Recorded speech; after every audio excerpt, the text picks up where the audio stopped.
4 cell ఫోన్లు నలుగురు open చేయాలి. ఆ పద్ధతిలో ఉంటే భేదాభిప్రాయాలు రావు. ముఖ్యంగా భార్యాభర్తల మధ్యలో భేదాభిప్రాయాలు రావు.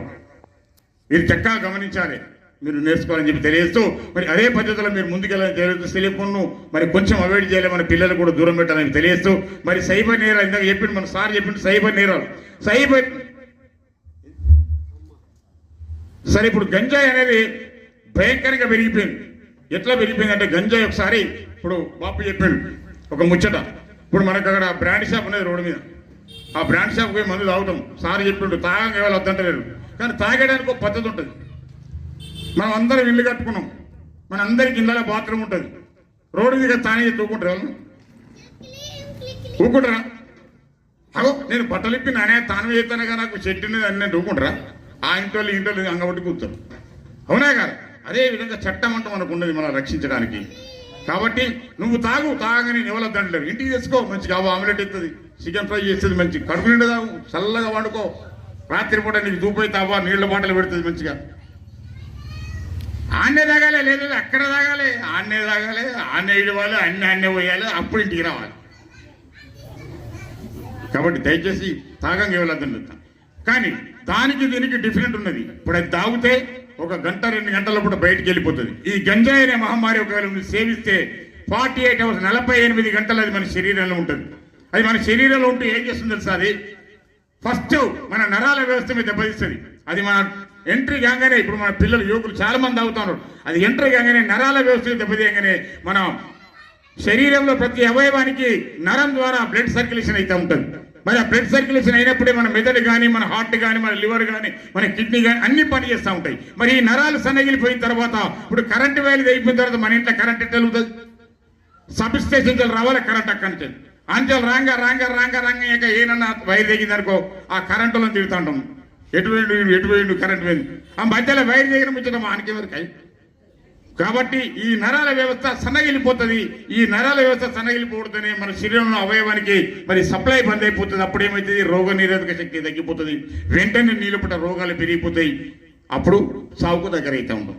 ఒక్కసారి మనం పాట ద్వారా పాడుతున్నాం. దయచేసి ఒకసారి అందరూ కూడా గట్టిగా చెప్పట్లు కొట్టాలి. అందరూ కూడా మన పిల్లల్ని మనం కాపాడుకోవడం మన బాధ్యత. మన రాష్ట్ర ప్రభుత్వం చెప్తా ఉన్నది, మన పెద్దలు చెప్తా ఉన్నారు, మన గౌరవ కార్పొరేటర్ గారు చెప్తా ఉన్నారు, మన ఎమ్మెల్యే గారు చెప్తా ఉన్నారు, అదేవిధంగా మన సిపి సార్ చెప్తా ఉన్నారు, మన తెలంగాణ రాష్ట్ర ప్రభుత్వ నాయకులు పెద్దలు అందరూ కూడా చెప్తా ఉన్నారు, మన పిల్లల్ని మనం కాపాడుకుందాం. ఇప్పుడు మన ధ్యేయం ఒకటే, మన పిల్లల్ని మనం కాపాడుకోవాలి.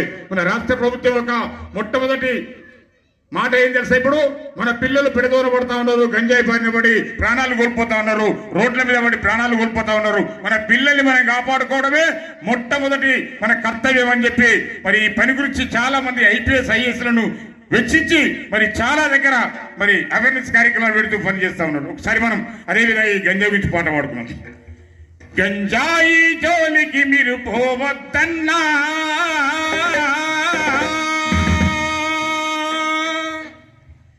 ధూమపానమంటే దూరముండాలన్నా, గంజాయి జోలికి మీరు పోవద్దన్నా, ధూమపానమంటే దూరముండాలన్నా, గంజాయి జోలికి మీరు పోవద్దన్నా, ధూమపానమంటే దూరముండాలన్నా, గంజాయి మత్తులోన పడితే అంట మీరు, గంజాయి మత్తులోన పడితే అంట మీరు, ఈ ప్రాణాలకు గ్యారంటీ లేదు ఇక రాదు.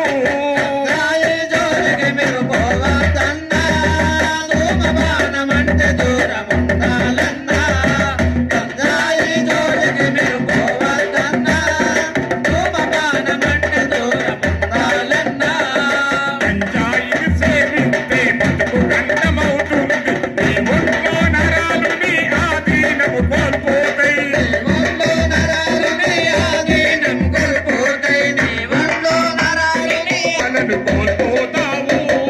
గంజాయి జోలికి మీరు పోవద్దన్నా, ధూమపానమంటే దూరముండాలన్నా, గంజాయి జోలికి మీరు పోవద్దన్నా, ధూమపానమంటే దూరముండాలన్నా, గంజాయి మత్తులోన పడుతురంటే మీరు, గంజాయి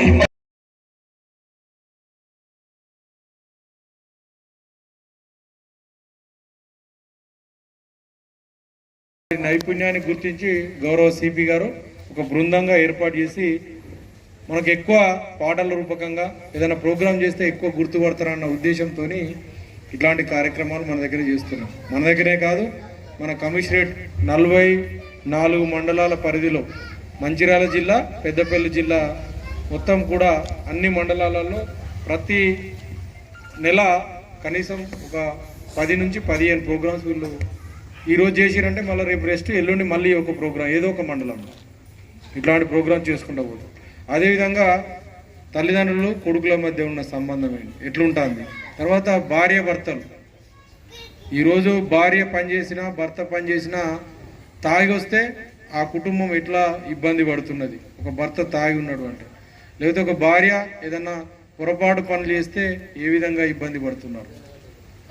అదేవిధంగా అన్నదమ్ముల మధ్య ఆస్తి సమస్యలు, కుటుంబాల మధ్య ఆస్తి సమస్యలు ఏ విధంగా ఉన్నాయి, మన బంధుత్వాలు ఏమున్నాయి, ఏ విధంగా ఉన్నాయి అనే వాటితో పాటుగా ప్రస్తుతం జరుగుతున్న సైబర్ నేరాలకు సంబంధించి కావచ్చు, రోడ్ యాక్సిడెంట్లకు సంబంధించి కావచ్చు, మహిళల పట్ల జరుగుతున్న అఘాయిత్యాల గురించి కావచ్చు, తర్వాత నేరాలు, చీటింగ్ కేసులు. ఇప్పుడు మనం ఎవరైనా పోతే ఒక 50,000 అప్పియమంటే ఇస్తారా? ఎవరన్నా ఇస్తారు అభిదామనిషి? ఇప్పుడు ఎందుకు ఇస్తలేరు?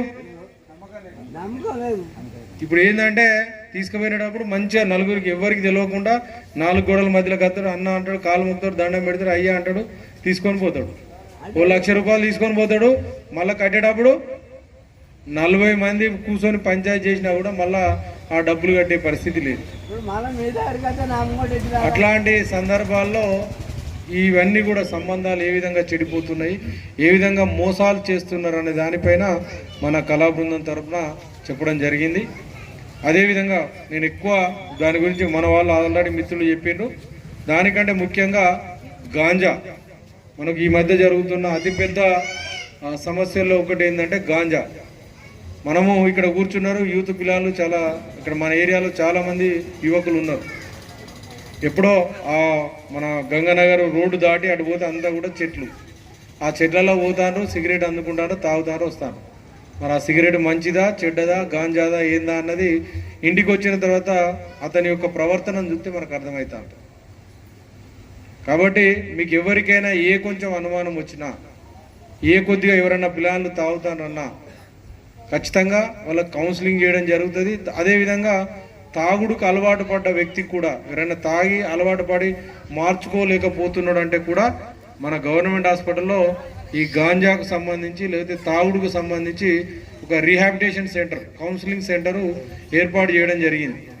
మనం ఇంతకుముందు అయితే ఎర్రగడ్డ హాస్పిటల్ కానీ, హైదరాబాదు ఉస్మానియా కానీ గాంధీ హాస్పిటల్ పంపేది. ఇప్పుడు అది అవసరం లేదు. మన గోదావరి కన్లోనే, మన గవర్నమెంట్ హాస్పిటల్లోనే మన ప్రభుత్వము, ఈ తెలంగాణ ప్రభుత్వము ప్రతి గవర్నమెంట్ హాస్పిటల్లో రీహాబిలిటేషన్ సెంటర్ను, అంటే పరివర్తన తీసుకురావడం, తాగి లొల్లులు పెడితే లేకపోతే గాంజాకు అడిక్ట్ అయి లేకపోతుంటే వాళ్ళను మార్చడం కోసం ట్రీట్మెంట్ చేస్తారు, కౌన్సిలింగ్ చేస్తారు మన దగ్గర, మన గోదావరి కని హాస్పిటల్లోనే. అట్లాంటి అవకాశం కూడా, ఫెసిలిటీ కూడా ఉంది. దానికంటే ముందు మనం చేయాల్సిన పని, ఒక తల్లిదండ్రి కావచ్చు, ఇంట్లో తాత కావచ్చు, అమ్మమ్మ కావచ్చు, నానమ్మ కావచ్చు, ఎవరు ఇంట్లో పెద్ద మనిషి ఉంటే, ఎవరు పెద్దలు ఉన్నా కూడా, మీ ఇంట్లో పిల్లలు ఉన్నారు 15, 16 సంవత్సరాలు, 10వ తరగతి నుంచి 12 ఇంకేదో చదువుతారు పిల్లలు. ఆ చదివే పిల్లలకు మీరు ఏదో ఆన్లైన్ ఫోన్లను, ఆన్లైన్ క్లాసెస్ అనో ఇంకేదో మీరు ఫోన్లు ఇస్తూ ఉన్నారు పిల్లలకు. లేకపోతే ఇంటర్మీడియట్ చదివిన పిల్లలకి మీరు ఫోన్ కొని ఇస్తూ ఉన్నారు. పైసలు మీయే, దాంట్లో వేసే డాటా, ఇంటర్నెట్ డాటా మీదే, అన్నీ మీయే. కానీ మీ కొడుకు దానికి లాక్ వేస్తాడు, మీ బిడ్డ దానికి ఫోన్కు లాక్ వేసుకుంటుంది. ఎవరు చూడొద్దని? కొనిచ్చిన తల్లిదండ్రి కావచ్చు, కొనిచ్చిన తాత కావచ్చు, కొనిచ్చిన అమ్మమ్మ నానమ్మ కావచ్చు. మరి మీరే కొనిచ్చారు కదా, మీరు కొనిచ్చిన ఫోన్ చూడడానికి లాక్ ఎందుకు వేసుకోవాలి దానికి? మీకు తెలియని మీ బిడ్డకు, మీకు తెలియని మీ కొడుకు ఏం సీక్రెట్ ఉంటుంది? 15, 16, 20 సంవత్సరాల పిల్లానికి మీరే చదివిపిస్తారు, మీరే బట్టలు కొనిస్తారు, మీరే వానికి ఈవెన్ ఆ సెల్ ఫోన్లో రీఛార్జ్ కూడా మీరే చేపిస్తారు. వాడు రూపాయి సంపాదించలేదు, వాళ్ళు ఏం చేసేది లేదు. మరి అలాంటి పిల్లగానికి, అలాంటి అమ్మాయికి ఏం సీక్రెట్ ఉంటుంది? ఎప్పుడైనా ఏ తల్లిదండ్రులను అడిగినరా ఏ తాత అయినా ఏ అమ్మాయిని అడిగినరా ఎవరన్నా? శ్రీనివాస్ రెడ్డి అడిగినా ఎప్పుడన్నా? ఎవరైనా మీ కొడుకునో మీ బిడ్డనో లేకపోతే మీ మనోరాలను అడిగినా? అడిగితే భయం, చెడు వైపు చూస్తూ ఉన్నాడు. ఆ చెడు చూసి దాంట్లో 100 రకాలు ఉన్నాయి. ఆడపిల్లలతో కావచ్చు, తాగుడు కావచ్చు, లేకపోతే సిగరెట్ కావచ్చు, గాంజా తాగుడు కావచ్చు, ఆటలాడు కావచ్చు, లేకపోతే చెడు బొమ్మలు చూసుడు కావచ్చు, ఏదైనా ఉంటుంది అందులో. ఎట్లా మోసం చేయొచ్చు? మన ఏంటిది అది కుమార్, మన ఎక్కడో కాదు, మన రామగుండంలోనే ఎన్టీపీసీలో ఒక అతను 2000 ఒక మనిషి ఇద్దరు తాగిండు, దోస్తాన్లో తాగిండు. ఓ చెడు ఆలోచన వచ్చి వాళ్ళ భార్యను ఒక మాట అంటే వాడు కొట్టిండు. వీళ్ళు నన్ను కొడతావారా అని చెప్పేసి వాడు యూట్యూబ్లో చూసి వాడు మళ్ళీ ఇద్దరు దోస్తులే కదా, మళ్ళీ పోయి ఇద్దరు ఒక తాగి వాడు రంపెంతో కోసిండు. మీరు అందరు కూడా చూసే ఉంటారు. 2022లో ఈ సంఘటన జరిగింది. నేను సుల్తానాబాద్లో ఉన్నప్పుడు మీ ఎక్కడో కాదు, రామగుండంలోనే, మన రామగుండం వెళ్ళ పెద్ద మన రామగుండంలోనే వాడిని తలకాయ ఒక కాడేసిండు, 2 చేతులు ఒక్క కాడేసిండు, మొండెం ఒక కాడేసిండు, ఈ కింద మోకాళ్ళ వరకు ఈ పాటు కొంచెం ఒక కాడ పడేసిండు, మోకాళ్ళ నుంచి కిందికి ఒక దగ్గర పడేసిండు. ఇట్లా ఒక 6 ప్లేసులలో పడేసిండు వాడు డెడ్ బాడీని. మళ్ళా ఇంట్లో కట్ చేసి అదంతా ఊడ్చి బ్లీచింగ్ పౌడర్తో కడిగిండి. ఎట్లా ఏం చేసినవారు అని మన దొంగను దొరకబడితే, ఆ చంపినని దొరకబడితే యూట్యూబ్లో చూసిన సార్ అన్నాడు. కాబట్టి మన పిల్లలు కూడా రేపొద్దున మీకు తెలియకుండా సీక్రెట్గా లాకేసుకున్నారు అంటే మీరు ఒక్కసారి ఆలోచన చేయాలి.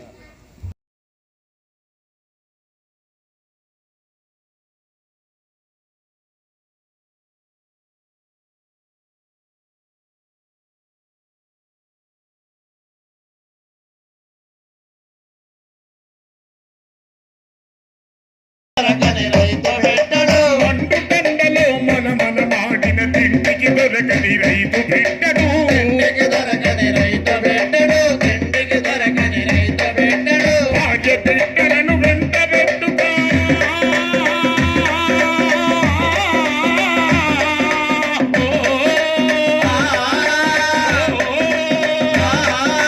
భాగ్య బిడ్డలను వెంట పెట్టుకొని కలుపు మొక్కలను చక్కగా వీకి చక్కనైన పంటలు తీసే సందామా రైతు, సాగుకారి బాకిని తీర్చే సందామా రైతు, సాగుకారి బాకిని తీర్చే సందామా.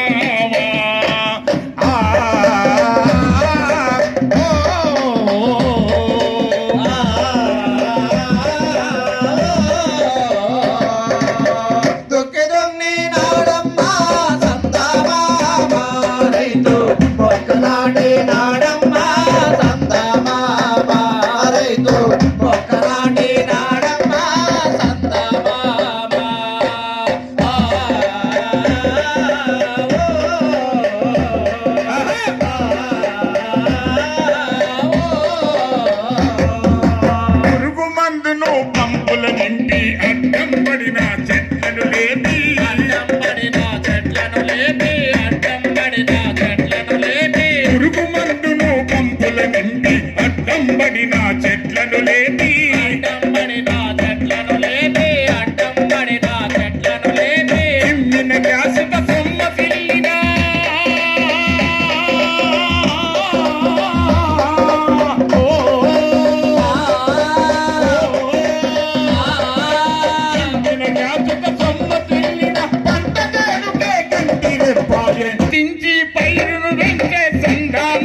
అప్పులల్లో పడి సతమతమవుతే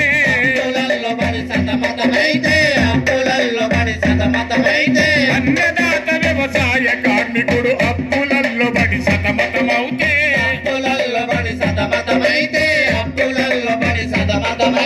చినిగిన బట్టలు సింపిరి జుట్టుతో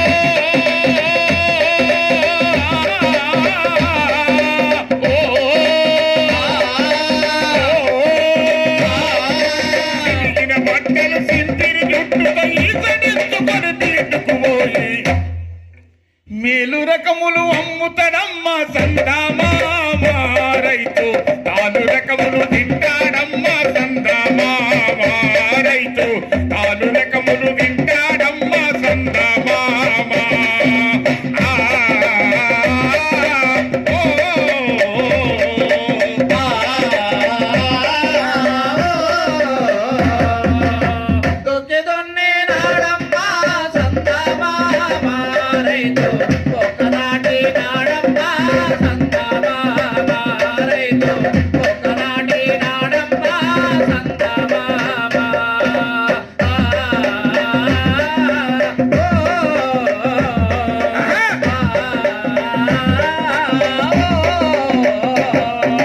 చక్రవడ్డీతో లెక్కలు కట్టి చెల్లించాలని సేటు అడిగితే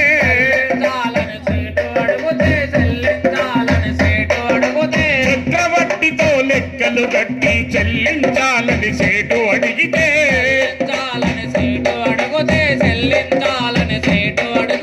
అట్టాగే అని తలాడించి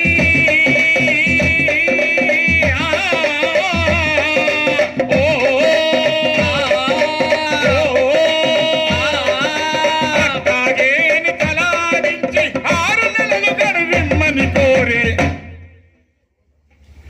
వెన్న కన్నా మెత్తని వాడే సందామా రైతు నీ కన్నా చల్లని వాడే సందామా రైతు నీ కన్నా చల్లని వాడే సందామా